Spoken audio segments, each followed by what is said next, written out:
This is the BBC.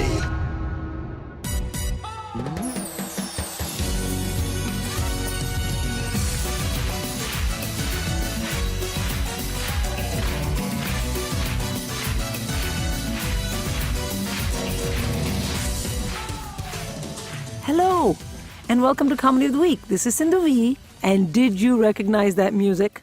Did you? Did you? Of course you did. It's from Strictly Come Dancing. So I watched Strictly for the first time in GIF form when Ed Balls did Gangnam Style back in 2016, and I was like, oh my God, this guy can dance. And also, dancing suits him. Huh, who would have thought?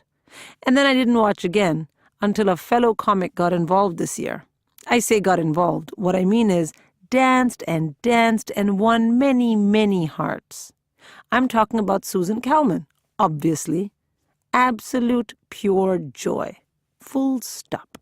Now, if you like Susan as much as I do, and you like gardening, frankly, I'm quite neutral on that, and you also like murder mystery, crime fiction, not just plain old murder, as much as I do, then you are going to love what I've picked for you this week. Because basically, Susan chats about gardens to someone who writes really amazing, murdery crime fiction. Before we get to it, though, can I just say, who doesn't like a good murder mystery, right?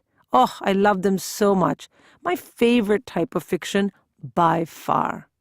Especially when they're so scary that I have to leave all the lights on at night and get all my kids, aka hashtag kid 1, kid 2, and kid 3, to sleep in my room. And they're all like, why? And I'm like, I'm your mom. Just do as I say. Because, I mean, after all, I can't tell them the story. That would be a bit weird. And even then, the whole night, I'm semi-awake. Oh my God, I love those murder mysteries. I do have MMH the next day. MMH, you know, murder mystery hangover, because I haven't slept. But it's a small price to pay. Oh, yeah. But I digress. Ladies and gentlemen, kick off your dancing shoes and get comfy for Keep Calman Carry On. Keep Calman Carry On.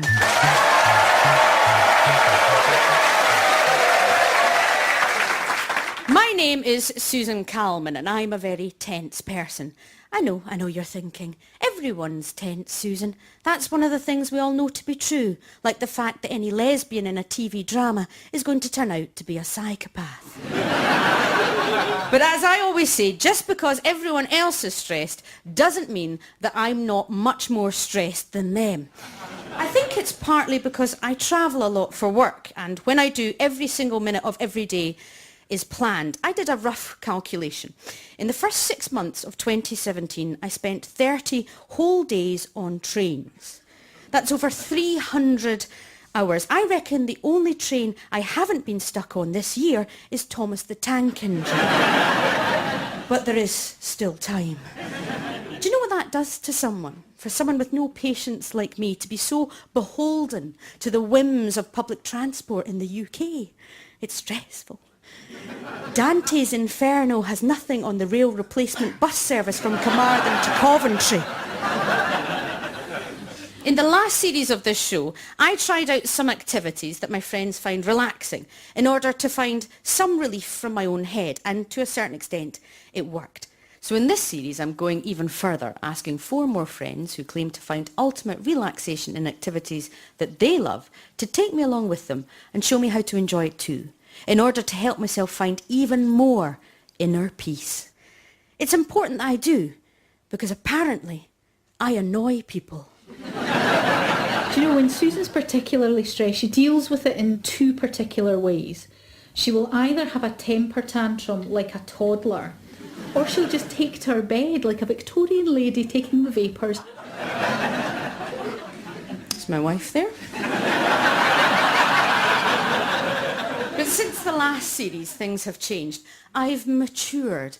Not only do I now listen to Radio 2 on occasion, but I've bought a house. Now, I don't mean to brag. I bought the house for one simple reason. Donald Trump. My wife and I have always been tremendously financially frugal, you see, but as soon as Mr. Trump was elected president, we thought, well, if we're going to die, we may as well die in a big house. So we went to the bank and I said, can I have an unfeasibly large mortgage, please? And my bank manager said, can you pay it back? And I said, does it really matter anymore? And she said, not really. And that, ladies and gentlemen, is why I bank with the Royal Bank of Scotland. Buying a house, though, changes your life. You suddenly feel more responsible, more grown up. I mean, nothing makes you feel more like an adult than hoovering the stairs. I mean, I haven't done it yet, but when I do, it's going to feel amazing. But the other thing about owning a house is that we now own a garden, and gardening is meant to be a very relaxing pastime. There are dozens of studies that show how gardening can be beneficial to your mental health. It involves physical exercise, fresh air, creativity. It can even bring structure to an otherwise confusing lifestyle. People have suggested that the very act of getting your hands dirty can put you in touch with a more primal state, which makes it easier to shrug off the stresses of modern life. But I've never been sure about it. The thing is, I've never really had my own garden before. In the last place we lived, we had what's grandly called a shared garden, but it was basically where we kept the bins. And while the rats were friendly, they were also the size of Shetland ponies. I don't know if you've ever tried to sit out on the patio and eat a strawberry cornetto with a giant rat unblinkingly staring at you, but it's about as relaxing as giving yourself keyhole surgery. Don't get me wrong, I'm not a total beginner. I have been to a garden centre before. I mean, not to buy plants or anything, obviously. It's just that in my experience, such places often have vastly superior cafe and toilet facilities.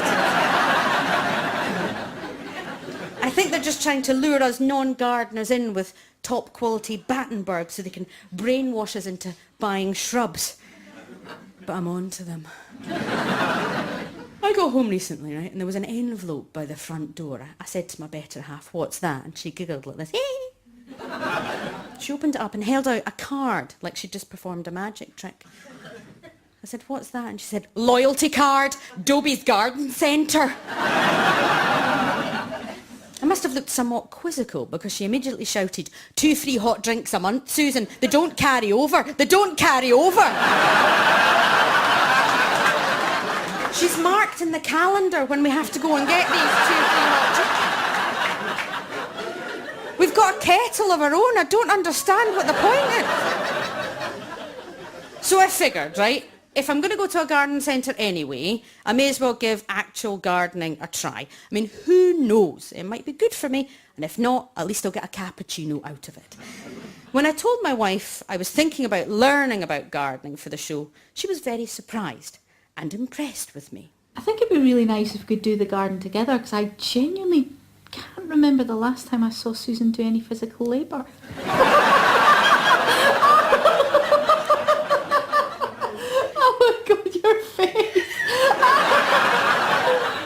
Another issue I have is that although I like the idea of gardening, I like looking at flowers, I like smelling freshly mown grass, I like having a G&T on the sun lounger, although that one's more about the gin than the jasmine, but I've never really wanted to be one of these people who grows things, you know the kind.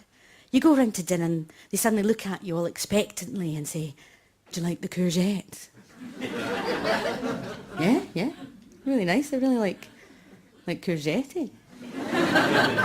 We grew them ourselves. You can really taste the difference, can't you?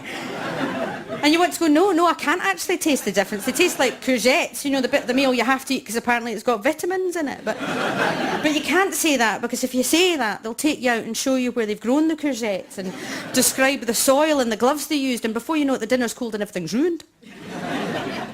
I have 2 very plausible fears about plants, both television related. Number 1, I've seen Day of the Triffids. I know that there is a very good chance the plants will end up murdering me. Number 2, I once watched an episode of Tales of the Unexpected where a man invented a piece of technology that could hear plants and they could feel pain. I neither want to be killed by nor torture a plant. So there. And who could I find to persuade me of the merits of horticulture? Who could be my guide to such a gentle pursuit? One person came to mind immediately. I'm sure you're all thinking of the same person yourself. Yes, the Queen of Crime herself, Val McDermid. Val has written 31 novels, amongst them some of the most horrific and gory murders in crime fiction history, and has even, quite literally, written the book on forensics. But the thing that most surprised me about being friends with Val is that she's really into gardening. When I first got to know her, it was difficult to reconcile the gentle soul sitting across from me with the woman whose pen drips with blood and other unpleasant bodily fluids. I was constantly expecting her to suddenly go, well, that's enough chatting about classical music, let's go gut a corpse. But something was obviously keeping her relaxed and grounded, so I figured that if gardening is calming to someone with all those murderous ideas running through her head, it might do the same for me. The first thing Val did was take me to the Edinburgh Botanic Gardens. I've always enjoyed being out in nature. When I was wee, I used to stay a lot with my grandparents, and they didn't have a garden at all. But my grandfather was a great lover of nature, so he was like the Pied Piper. He'd go up the woods when he wasn't down the pit with a trail of kids at his heels going, you know, that's an alder tree, that's an ash tree, that's a germander speedwell. And so I kind of learned to look at the world around me, I guess. Was gardening part of kind of your childhood? My parents had a very small garden. You could cross it in 5 paces, and much of it was flagged over so my mum could hang out the washing. But we did have various bits and pieces. We had perennial plants that were perennially annoying to my father, who would quite have liked a wee border of annuals, but he could never get rid of the fatsia, which produces ricin, of course, now we know that. But every year... I didn't know that. I didn't know that. Make ricin from the beans. We'd been there 2 minutes and she was already on about rice and the woman's obsessed. I thought I should lay out some of my concerns about gardening, not the very real concerns she was currently thinking of various ways she could kill me. The starting point of my knowledge of gardening is, I would say, fairly low. I know that's a tree over there. I know this is a fern. But I don't know the technical terms. And I'm slightly nervous, you see, because people who like gardens always know the technical terms. I'm worried I'm going to make a fool of myself. Yeah. But that's something you pick up as you go along. I mean, when I started, I didn't know what anything was called either. So you have to fall back on Dorothy Parker, don't you?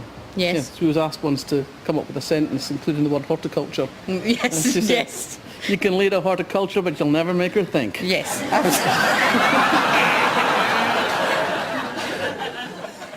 It was a genuine worry, though. I always got a feeling with gardening that there's just too much to learn and I won't have the patience to do it properly. If there were only 7 or 8 different types of flowers, I'd be fine. You know, you pick your favourites and ignore the rest. Like, I like the red ones and the blue ones, garden done. Basically, I want everything in life to be as simple as the Spice Girls. I was also a little bit suspicious about quite how much Val genuinely knew. As a crime writer, surely she spends half her time tricking people into thinking one thing so she can pull the rug away from them and say, ah! That's who really done it. She might just be making up all this gardening stuff for her own entertainment, like she makes up her murders. At least I hope she makes up the murders. Or she's one of history's worst monsters.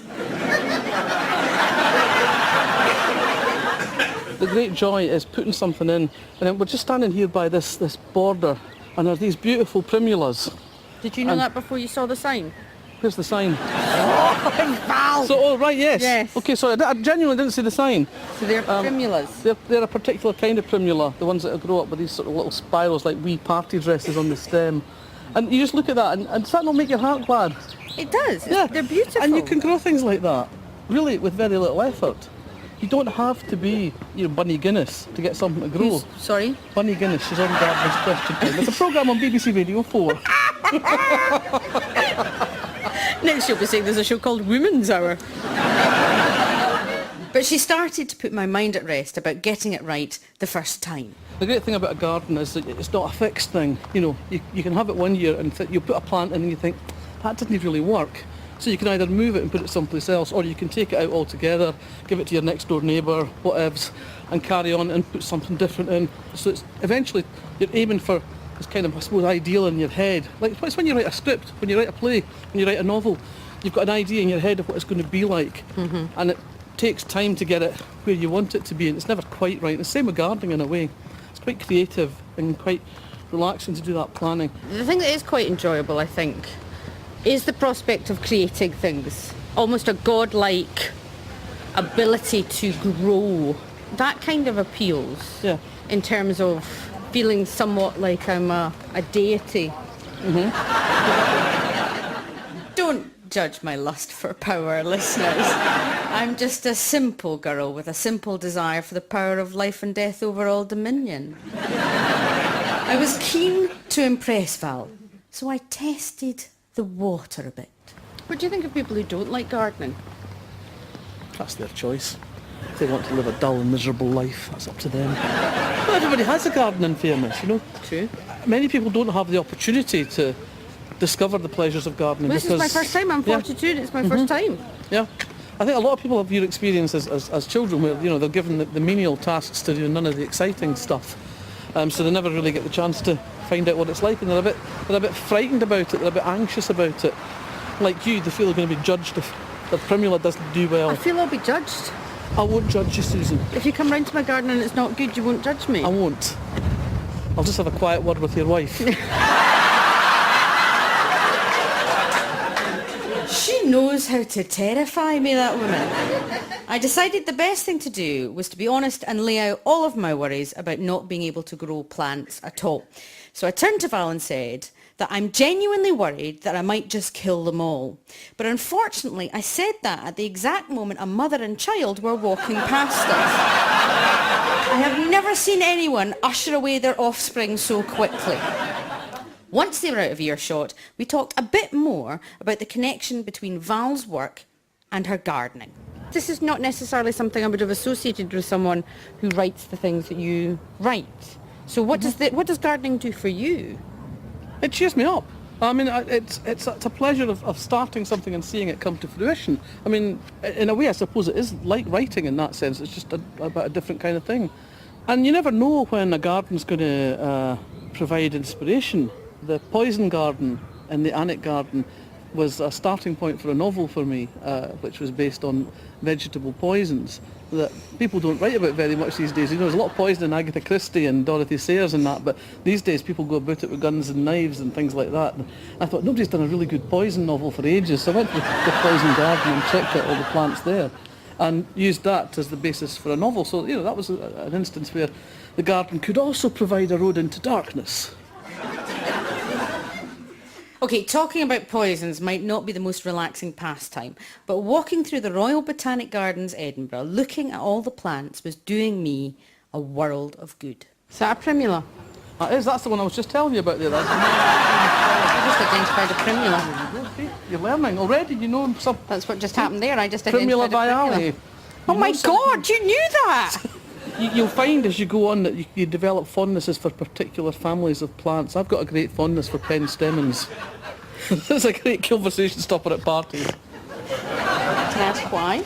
I just like them. Again, they come in lots of different colours and they really fill out a border and they look really spectacular. Those big red poppies like saucers, I mean, how can you not look at them and rejoice? I do. I just never thought I could do it. They did look lovely. Even if in the back of my mind was the nagging feeling that if I tried to grow poppies, I'd end up planting the wrong ones and accidentally become the largest heroin manufacturer in the south side of Glasgow.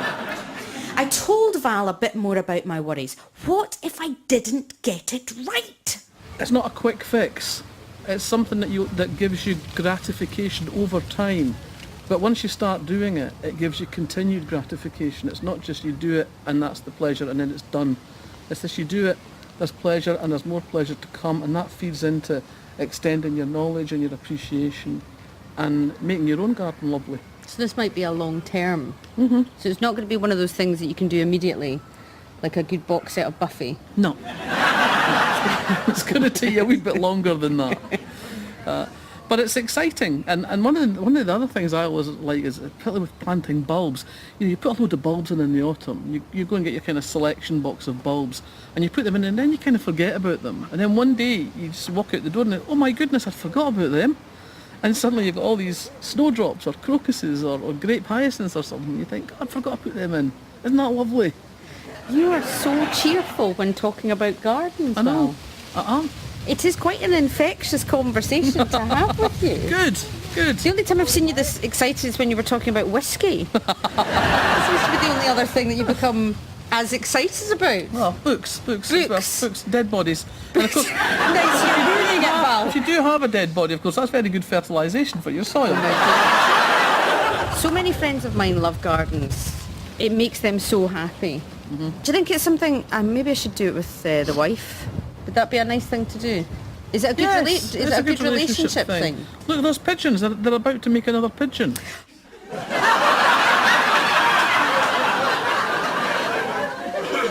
Ah, the wildlife.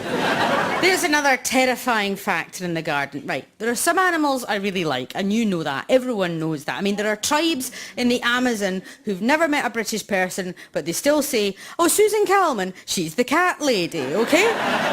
But animals in the wild freak me out a bit. I think it's something I got from my mum. When I was younger, my mum told me it was illegal to feed squirrels. I'm not sure why.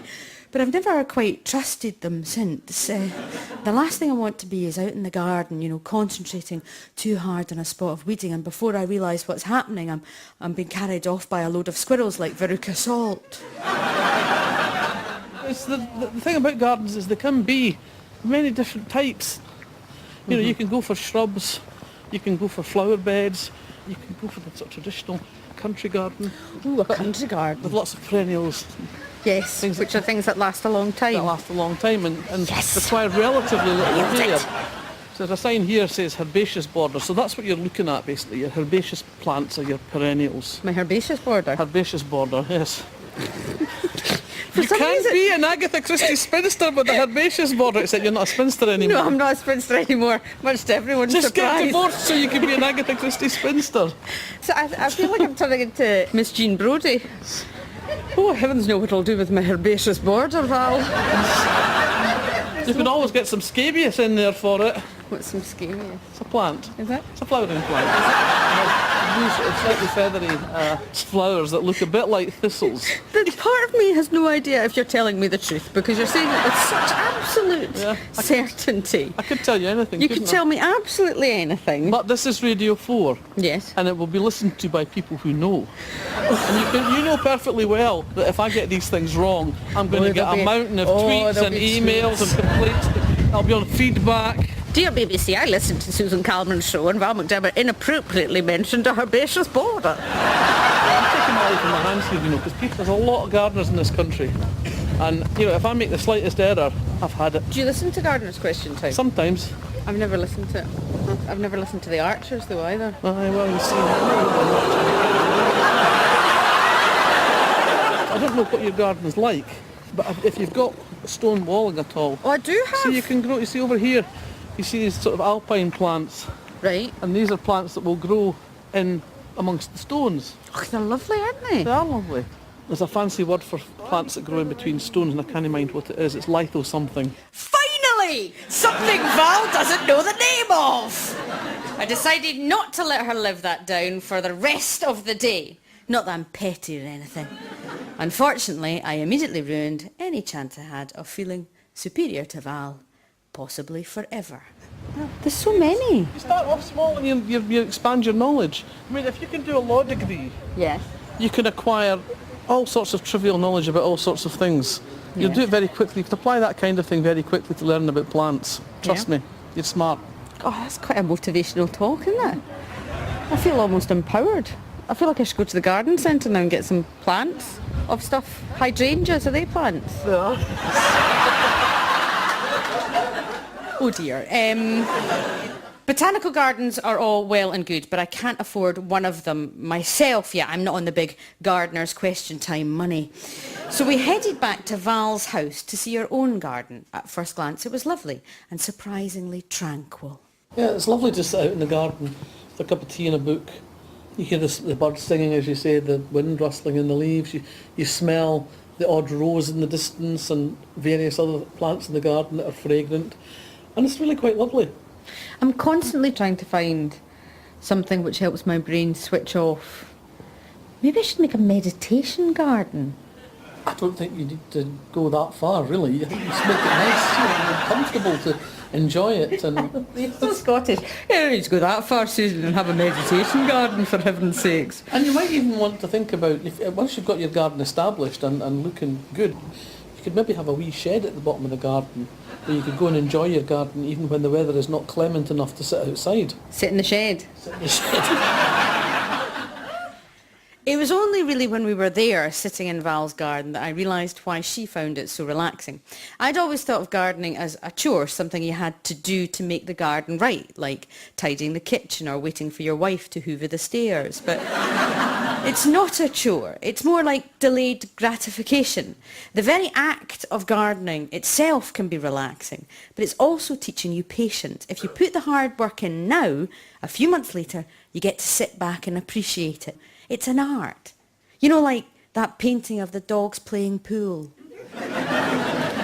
Plus, I really like the idea of getting a shed. I'd never thought about it before, but it delighted me. You know, some people are sporty people and some are musical. Well, it turns out I'm a shed person. I'd want a shed in the shape of the TARDIS so I could walk into it and pretend to be the Doctor, because I'd have to pretend, given I was so cruelly overlooked this time for the part. I know you're listening. Call me.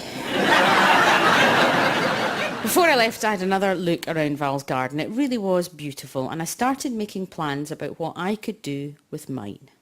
Will you come to my garden? Of course. In about a year? I'll come and give you a report card. No, you said no one would judge me for my garden. You said no one would judge I me. won't judge you, I'll just judge your garden. Right. Done. I am going to plant a primula in my garden, and I'm going to call it Val McDermid. And I'm going to try and keep Val McDermid alive for the next year. It's a deal. Done. I'm going to put a thing underneath it on a cross with Val McDermid. You buried me in your garden. We got a life insurance policy, Lee and I. And I texted Lee the day after it came through and said, "Hello, lovely wife who I can now kill for profit." And I thought, she didn't really be texting that, should In I? case you do kill her by You know, accident. evidentiary value of that text kind of indicates premeditation, doesn't it? Like I might actually kill her. And now you've got a garden, of course, you've got somewhere to bury the body. And that was the end of my day with Val, ending as we started talking about the disposal of dead bodies. And I wouldn't have it any other way. So when I got home, I marched up to my wife and said, "I'm taking you out." "Oh, great, for a meal?" I said, "No, grab the loyalty card, we're going to the garden centre." I was a woman on a mission. I bought seeds, plants, bulbs, a trowel, some little pokey things, I'm still not sure what they are. I even bought a pair of gardening trousers. Now, if someone had told me earlier that I'd be able to wear a sturdy pair of trousers with a dozen pockets on them, I'd have been out there with a dibble quicker than you can say Monty Don. But first, of course, we got our free coffees. We may have been on a mission, but we're not stupid. And when I got home, I planted those plants and sowed those seeds, and some of them grew. Luckily, one of the ones that grew is a lovely primula I've called Val McDermid, which is lovely for two reasons. One, I want Val to be impressed when she visits next year. And two, occasionally, I get to shout out to my wife, "I'm just popping out back to fertilise Val McDermid." And who else gets to say that? And it really doesn't matter if I never learn all their names. They're plants, not members of Bananarama. But what does matter is I've now got a shed. Nowadays, when it's sunny enough, I sometimes leave my phone in the kitchen and go out in the garden and just sit there looking at all the stuff I've grown. And I feel calm, relaxed and a little bit smug. Obviously, I don't leave my phone for too long. The people from Doctor Who might be calling. But it's enough for the time being. And one day, a few months later, we were preparing dinner and I realised we'd run out of onions. But instead of doing what I'd normally do, which is blame my wife for forgetting to remind me to get some onions, because she knows I forget things, so it's really her fault. Instead I said, "It's all right. I'll pop out to the garden and get some." So I did. some onions I'd grown myself, and you know what? You really can taste the difference. Ladies and gentlemen, my name is Susan Calman, and I am a gardener. Keep Calman Carry On starred Susan Calman and was written by Susan Calman and John Hunter. The producer was Lyndsay Fenner, and it was a BBC Studios production. Maybe I should get into gardening. Actually, maybe I should just try and meet Val McDermid and find out how she thinks up those stories. That's something for my Christmas list. But maybe gardening too. I mean, as Susan and Val discussed, it's nice to look at something and say, I grew this. This is my work. I mean, I do have that with my kids, and I do tell them, like, I made you, so don't argue with me, please.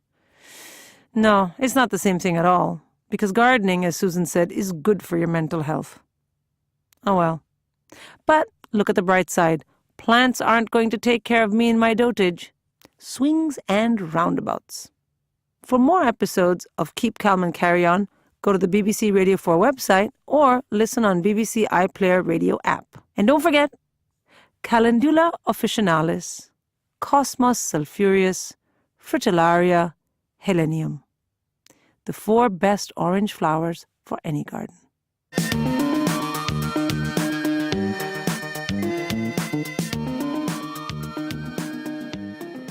So a few weeks ago on the podcast, we brought you Joseph Morpurgo's walking tour when he was in Yosemite. And I was so curious about that. I mean, I listened to it so many times. There were so many layers. I was so curious that I was like, you know what? I need to talk to Joseph. So guess what? He's here in the studio with me today. That's right. Joseph has joined this week to guide us through his show audibly. My producer made me say that last line. All I want to tell you is Joseph is here with me now. Hey, Joseph. Hi, Cindy. How are you? I'm very well.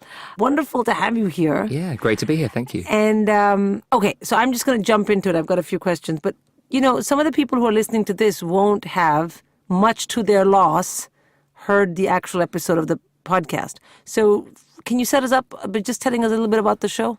Yeah, so the show is, each episode is, you know, when you go to, say, a museum, like the Tate Modern or something, or Windsor Castle, and you get given those headsets. Yeah. And they give you kind of drip-feeded nuggets of info about what you're walking past. Yes. And they'll say, turn left into the throne room, and you'll look around, and maybe you'll hear a historical reenactment of what used to go on there, etc., etc. Each episode is a sort of slightly cracked, madcap version of that walking tour format, walking you as a listener around a different space every single week. You know, so I heard the Yosemite episode. Yeah. And I was wondering, is there any favorite you have from that? And then we'll see if we can bring it in just as a taster for people listening to this. Anything from the Yosemite tour you loved? Okay, well, it's not giving anything away to say that all of these tours go slightly off the rails. So in this tour, I thought I'd choose maybe the first moment where the tour starts to go from being safe and cozy and interesting to just a little bit more dangerous. Okay. Turn right and probe the glade. Peer around the majestic glade. The bird-dappled branches are rich and colourful, like a rainbow having an aneurysm. Gaze up at the blazing winter sun. Keep gazing. Keep gazing. You're now blind. Stagger around ineptly in some unknown direction. Turn right, or is that down? Start to panic. And your vision's returned. Uh-oh. It looks like you've wandered off the trail. Not to worry. Just take out your map and... You've dropped your map in the creek. Dangle in your compass to snag it out. Your compass has fallen in the creek. Hook them both with your emergency flare. You've just spaffed your flare down a bog hole.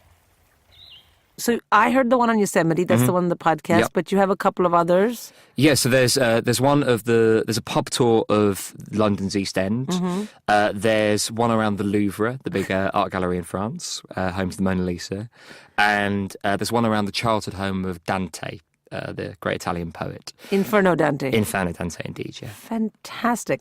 All right. So tell me this.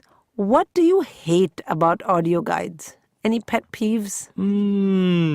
I think from the ones I've done, what makes them both kind of joyful but also extremely irritating, is when there's a huge disjunction between the tone of where you are and the tone of what you're listening to. Because often they have this very kind of chintzy, overexcitable, overly chummy vibe about them. And if you're kind of walking through kind of the tower where the princes were kept in, like, the Tudor era or whatever, there's something that's always kind of jarring but inherently quite amusing about kind of jingly music and an overexcitable American dude telling you about how they kind of took people's brains out of their noses, etc. Right, well, that's a very, very good point. I have to say, in your audio guide, that is not an issue. The tone of the guide is completely at one with the tone of what's going on, except there's a lady who comes on every once in a while. Yeah. She's a bit on her own trip. Now, what else would you like to do audio guides for? Like, where else? Do you have any... Oh, I'd love to. I don't want to preempt. If I'm ever lucky enough to be invited to do more, I don't want to spoil things. But what was fun with doing this series is we were able to do kind of 4 very different types of environment. Oh, yeah. An interior historical space, a huge outside one, a place like the Louvre that everyone knows, and somewhere in stages like the East End with all these different pubs. Yeah. So it'd just be really fun to kind of keep exploring what sort of different types of spaces. Maybe you could go... I'm sure it won't be that long before we're doing kind of tours of the cosmos, right? When Richard Branson is letting people go up to go into space, like that guy from NSYNC, and look around and then come back after 2 days. So it might be fun to start exploring some slightly more speculative or futuristic or, sci-fi style environments. Yeah. But there's a couple up my sleeve. Yeah, there's a couple that I'd like to toy around with. How did you get the idea to start with? Knowing that I was going to be doing something for radio, Yeah. I really wanted to do something that allowed us to maximise the fun you can have with audio and the stuff that you can't do on stage or on television, but you can do with audio. That's very good. And I'm a huge fan of kind of classic radio comedies like On the Hour, or the original Mighty Boosh series on the radio, or kind of even stuff going back to the Goons and things.